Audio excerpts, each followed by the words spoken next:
Subscribe now and press the bell icon. Never miss an update. 152 रुपया पर dollar था हमारा एक्सचेंज रेट मई 2021 में, 2 मई 2021 में जी, जो अब 175-76 पे आ गया है। तो ये भी उनका प्रायर एक्शंस था जो IMF ने कहा था कि ये करके आना। अल्लाह खैर करे, क्योंकि जितना इंटरेस्ट रेट बढ़ाया गया है इससे तकरीबन 270 से 300 बिलियन रुपए का इंटरेस्ट पेमेंट बढ़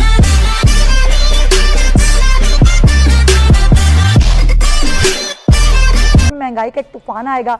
ऑलरेडी जो बढ़ी हुई महंगाई है उसमें और कितना इजाफा होगा, और अगर नए टैक्सेस जिसकी बार बार बात की जा रही है वो आयद करती है हुकूमत IMF की शराइत के मुताबिक, तो फिर क्या होगा। डॉक्टर अशफाक हसन साहब हमें ज्वाइन कर रहे हैं, हमारे मुआशियात हैं, प्रिंसिपल नस्ट। बहुत शुक्रिया डॉक्टर साहब। अब ये मुआहिदा हो गया, स्टाफ लेवल पे हो गया, यानी कि जो मुआहिदा मौतल था अब वो हो चुका है। $1 अरब की किस्त मिल रही है। एक तो पहली बात ये कि इससे किस तरह हुकूमत काम लेकर आएगी इस $1 अरब से, और सबसे बड़ी बात जो IMF की शराइत हैं उनको अमल करते हुए आवाम को कहाँ धकेल देंगी। देखिए, बहुत सारे शराइत तो हुकूमत ने ऑलरेडी इम्प्लीमेंट किया है। मिसाल के तौर पे 152 रुपया पर डॉलर था हमारा एक्सचेंज रेट मई 2021 में, 2 मई 2021 में जी, जो अब 175-76 पे आ गया है। तो ये भी उनका प्रायर एक्शंस था जो IMF ने कहा था कि ये करके आना, फिर हम बोर्ड में लेके जाएंगे आपके जो है। दूसरी चीज ये है कि इंटरेस्ट रेट को बढ़ाना है, और अभी आपने देखा है 1.5% बढ़ा है, अभी और बढ़ेगा, गालिबन इतना ही बढ़ेगा और, ठीक है ना।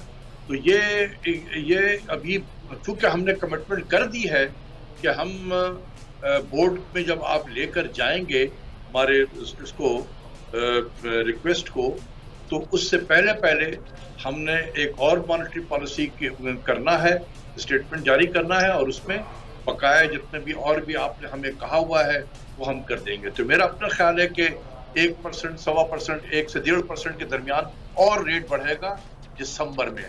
ये आपने देखा होगा कि ये जो मॉनेटरी पॉलिसी का स्टेटमेंट आया है ये 26 मई को होना था, उसको एडवांस किया गया है 19 तारीख को करके, ताकि 1 महीना और मिल जाए।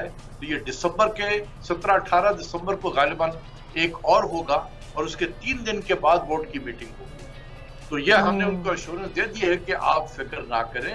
हमने जो आपने हमें एक्सचेंज रेट जहां पर कहना था वो हमने तो पहुंचा दिया है, लेकिन इंटरेस्ट रेट जो आप कह रहे हैं वो भी हम इंशाल्लाह पहुंचा देंगे। तो ये हमारी एश्योरेंस है।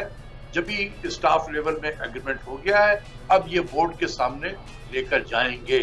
क्योंकि अगर वो इंतजार करते नॉर्मल उसका, तो फिर वो दिसंबर के बजाय जनवरी में चला जाता, क्योंकि हर 2 महीने के बाद होता है ना।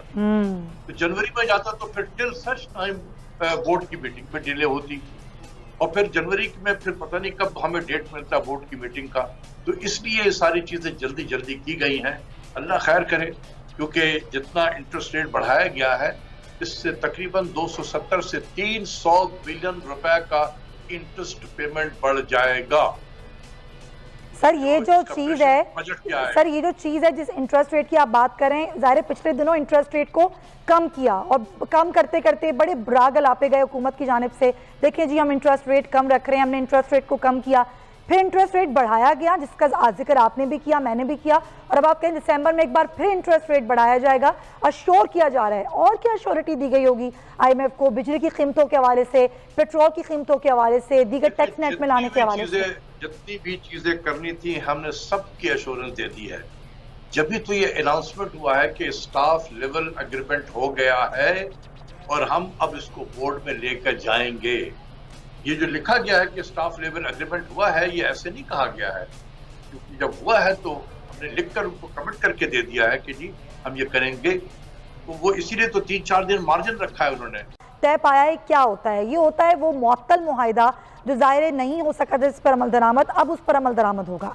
लेकिन 2019 में होने वाले मुआहिदे जिसमें $6 अरब की किस्त पाकिस्तान को मिलनी थी, जिसमें अभी सिर्फ $3 अरब जो कि अभी $1 अरब अब मिलेगा, उसको मिला के हो पाएगी। लेकिन उसमें कड़ी शराइत है IMF की जो कि पाकिस्तान को पूरी करनी है। अब उस शराइत को जो पूरा करते करते जहाँ तक आवाम अब पहुँची है, मजीद कितनी महंगाई है, कितने टैक्सेस हैं जो आवाम पर मजीद लागू किए जाएंगे, इस पर ज़रा बात कर लेते हैं। लगारी साहब, ज़ाहिर है अभी हमें पिछले दिनों हमने देखा कि स्टेट बैंक ने शरह सूद को बढ़ाया। शरह सूद बढ़ती है तो वैसे ही मामलात बड़े आगे पीछे हो जाते हैं। अब ज़ाहिर टैक्सेस बढ़ाने की बात की जा रही है, वो कह रहे हैं, अभी आपने सुना शौकत तरीन साहब की शफाफियत लाएंगे, टैक्स नेट को बढ़ाएंगे। पहला सवाल तो यही है कि शफाफियत कैसे आएगी, इसका क्राइटेरिया क्या है? अभी हुकूमत इस पर बात तो बहुत कुछ कर चुकी है इन 3 साल में, लेकिन कुछ खास चीज़ सामने नहीं आई है कि शफाफियत भी एक टर्म है जो इस्तेमाल होती है, लेकिन अमलन ऐसा कोई काम नहीं होता है जो पाकिस्तान में कौन सा ऐसा काम है जो सरकारी तौर पर शफाफ हो रहा है। हजार ख़रीदारियाँ होती हैं पब्लिक सेक्टर में, आप जाकर पूछें तो सही किसी से। यानी यहाँ तक बताना भी अब सरकारी राज हो गया है कि जी आपको जो तोहफे मिले हैं तोशा खाना में, आप ज़रा उनकी तफसील बता दें कि वो कौन से आपने रखे और कौन से जो। वो कहते हैं नहीं ये सरकारी राज है, इसको नहीं बताया जा सकता है। तो बाकी किस मामले में आप शफाफियत बताएंगे? कौन से आपके जो पब्लिक सेक्टर के कारोबार हैं, ठेके जो दिए जाते हैं, वो उनमें क्या शफाफियत होती है? लूटमार कहाँ कहाँ होती है? करप्शन कहाँ होती है? कौन करता है? किस सतह पर करता है? कौन से ठेकों में होती है? इसका कौन बैठकर हिसाब करेगा? बाज़ जगहें तो ऐसी हैं कि जहाँ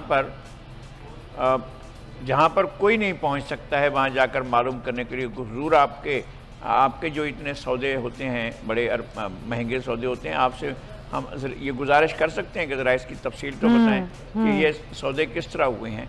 तो उस तरफ कोई जा ही नहीं सकता, कुछ सोच भी नहीं सकता। वज़ारत ख़ज़ाना और हुकूमत पाकिस्तान IMF के इस ग्रीन सिग्नल का इंतज़ार कर रही थी। अभी ग्रीन सिग्नल तो मिल गया, लेकिन अभी IMF के एग्जीक्यूटिव बोर्ड का फाइनल फैसला होना बाकी है। लेकिन पाकिस्तान को इस मुआहदे की मद में 1 अरब और तकरीबन 5 करोड़ 90 लाख डॉलर्स मिलेंगे, और जब ये डॉलर्स पाकिस्तान के पास आएंगे तो फिर देखना यह है कि पाकिस्तान में क्या महंगाई में कमी होती है, क्योंकि IMF ने इस मुआहदे के लिए बड़ी सख्त की थी और ये शराइत पूरी करने के लिए वज़ारत ख़ज़ाना ने भी बड़ा भरपूर काम किया था, और इतने अरसे तक बारगेनिंग भी IMF के साथ चलती रही। इन शराइत को कुछ नरम करने की बात होती रही। शौकत तरीन को हुकूमत पाकिस्तान लाई थी महंगाई को कम करने के लिए, लेकिन जब IMF से डील में गए, IMF की शराइत जो अमूमी तौर पर होती हैं उसमें पेट्रोलियम लेविये को बढ़ाना होता है, उसमें बिजली को महंगा करना होता है, उसमें टैक्स छूट को ख़त्म करना होता है, टैक्स बेस बढ़ाना होता है। तो ज़ाहिर यही शराइत पाकिस्तान के साथ भी उन्होंने आयद की और बड़ी सख्ती के साथ आयद की, और काफ़ी हद तक ये हुकूमत उन पर अमल भी कर रही है। इसका मतलब आने वाले दिनों में पेट्रोल भी मज़ीद महंगा हो सकता है, बिजली भी महंगी होगी, और इस सब के बदले पाकिस्तान को मिल रहे हैं 1 अरब डॉलर्स। तो अब क्या पाकिस्तान इस दलदल में धंसता जा रहा है? चूँकि अब जो IMF की ये डील है, इसकी टोटल लागत पाकिस्तान के ऊपर अब 3 अरब 20 लाख और 70 हज़ार डॉलर हो जाएगी जब ये डॉलर्स पाकिस्तान के अकाउंट्स में आ जाएंगे। अब क्या सूरत हाल माशी तौर पर इसमें बेहतर हो सकती है? IMF के प्रोग्राम में गए, IMF ने मंजूरी दे दी है, ये डॉलर्स पाकिस्तान आने वाले हैं। इसके बाद एक आम आदमी के लिए आप क्या समझते हैं, क्या हालात बेहतरी की तरफ जाएंगे या फिर पाकिस्तान एक दलदल में धंसता जा रहा है? Thank you very much. देखिए, मैं मईशत का एक्सपर्ट नहीं हूँ और मैं कोई हतमी राय तो देने से कासिर हूँ कि मुल्क की मईशत किस तरफ जाएगी, लेकिन जिस तरीके से टैरिफ बढ़ाने की बात हो रही है या टैक्स लेवीज को कम करने की बात हो रही है, जो टैक्स रिबेट्स दिए जा रहे हैं उनको कम करने की बात हो रही है, इसी तरह इंटरेस्ट रेट बढ़ाया जा रहा है, तो इससे मुझे लगता है कि ओवरऑल एक आम आदमी पर बोझ बढ़ेगा, और जो पहले से ऑलरेडी एक एहसास है लोगों में, और महंगाई से यकीनन तनख्वाहदार तबका या कम आमदनी वाले लोग यकीनन बहुत तंग हैं, जबकि बिजनेसमैन और जो अपर क्लास है, अपर स्प्रेड ऑफ सोसाइटी है, उनको तो कोई ख़ास फ़र्क नहीं पड़ता, लेकिन जो अक्सरियत है आवाम की, उन पे यकीनन ये जो हुकूमत की मुआशी पॉलिसियाँ हैं ये भारी पड़ रही हैं। अब मुझे ये समझ नहीं आती कि हम क्यों कर एक डिपेंडेंट कर्जों से चलने वाली मईशत बन गए हैं, जबकि मुल्क में वसाइल की कमी नहीं है।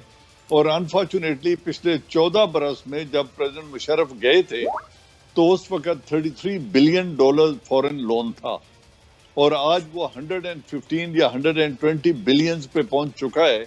तो मुझे नहीं समझ आती कि ये $88 बिलियन जो कर्ज लिया गया, जो पाकिस्तान पर चढ़ चुका है, इसकी रिफ्लेक्शन हमारी सोसाइटी में क्यों इस तरह नहीं आई कि इतने भारी कर्ज लेने के बावजूद हम 14 सालों में न रोजगार दे सके हैं, न महंगाई कंट्रोल कर सके हैं, न अपना टैक्स बेस ब्रॉड कर सके हैं।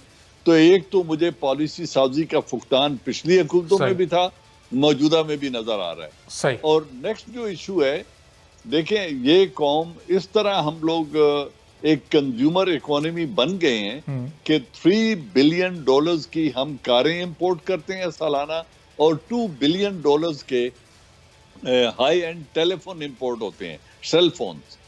तो जब $5 बिलियन की इंपोर्ट्स हो रही हैं, अगर हम इन्हीं को कट डाउन करें और मुल्क की मईशत पे तवज्जो दें तो फिर शायद हमें $1.5 अरब के लिए झुकना नहीं पड़ेगा। लेकिन चूंकि मैंने पहले कह दिया कि मैं मईशत का एक्सपर्ट नहीं हूँ, पूरी तरीके से मुल्क की मईशत को नहीं समझता हूँ, लेकिन एक कंज्यूमर होने की हैसियत से एक जो कॉमन सेंस असेसमेंट है उसमें मुझे समझ नहीं आती कि हम $5 बिलियन का सामान तायुश इंपोर्ट करने पे पाबंदी लगा के इस बैलेंस को ठीक क्यों नहीं कर सकते। सही। और ज़ाहिर जनरल साहब, आपने भी कहा कि वो जो रिफ्लेक्शन है, इतनी बड़ी तादाद में, इतनी बड़ी मिकदार में जो कर्जे लिए